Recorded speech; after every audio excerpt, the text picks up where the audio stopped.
नमस्कार, ये आकाशवाणी शिमला है। अब आप सरुपमा शर्मा से प्रादेशिक समाचार सुनिए।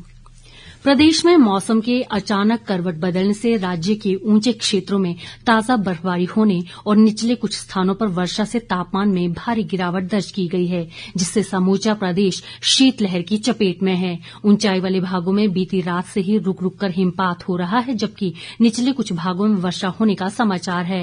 राजधानी शिमला में भी पिछले कल हुई बर्फबारी के बाद रात भर हल्की वर्षा जारी रही। इस बर्फबारी और वर्षा से किसानों और बागवानों ने राहत की सांस ली है।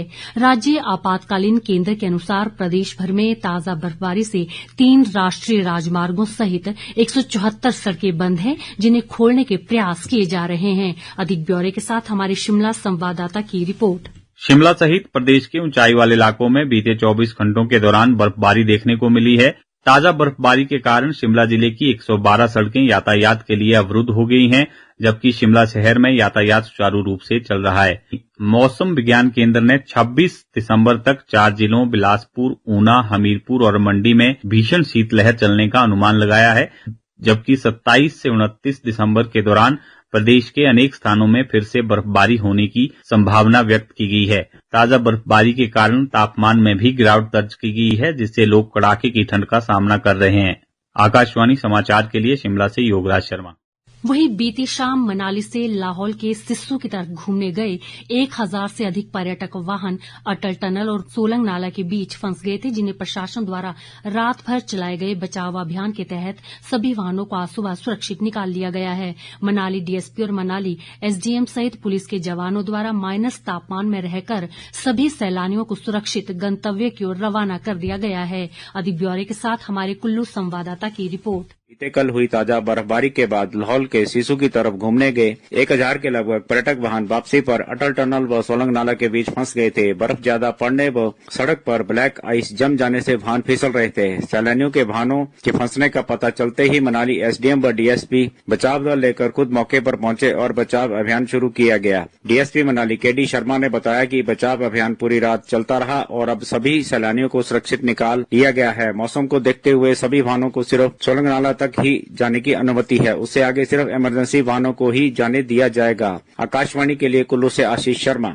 भारत सरकार के कानून व न्याय मंत्रालय की ओर से न्यायमूर्ति गुरमीत सिंह संधवालिया को हिमाचल प्रदेश उच्च न्यायालय के नए मुख्य न्यायाधीश के रूप में नियुक्त किया गया है। इस संबंध में भारत सरकार के सह सचिव जगन्नाथ श्रीनिवासन की ओर से अधिसूचना जारी की गई है। न्यायमूर्ति गुरमीत सिंह संधवालिया वर्तमान में पंजाब हरियाणा उच्च न्यायालय में न्यायाधीश के रूप में अपनी सेवाएं दे रहे हैं।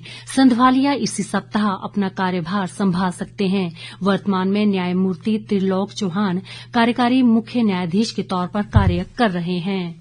शिमला में आज से 10 दिन के विंटर कार्निवाल का आगाज होगा।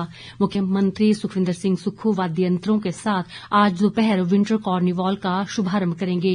विंटर कार्निवाल में पहली बार मिस कार्निवाल का आयोजन किया जाएगा। शिमला के ऐतिहासिक रिज मैदान पर 100 से अधिक स्टॉल्स लगाए जाएंगे, जहां पहाड़ी व्यंजनों का पर्यटक लुत्फ उठा सकेंगे। इस बार मॉल रोड पर पहाड़ी वेशभूषा में परेड भी निकाली जाएगी। विंटर कार्निवाल में सतिंदर सरताज, शबाब साबरी समेत 20 से ज्यादा लोक गायक प्रस्तुति देंगे। मंडी संसदीय क्षेत्र की सांसद कंगना रणौत ने मनाली विधानसभा क्षेत्र के शरण गांव में कल क्राफ्ट हैंडलूम विलेज हथकरघा शिल्प केंद्र का उद्घाटन किया।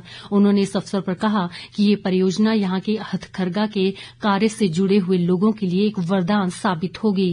कंगना रणौत ने कहा कि यहां के बुनकरों के काम की विदेशों में बहुत मांग है और यहां के हस्तकला के उत्पाद 30 से अधिक देशों में बिक्री के लिए भेजे जाते हैं।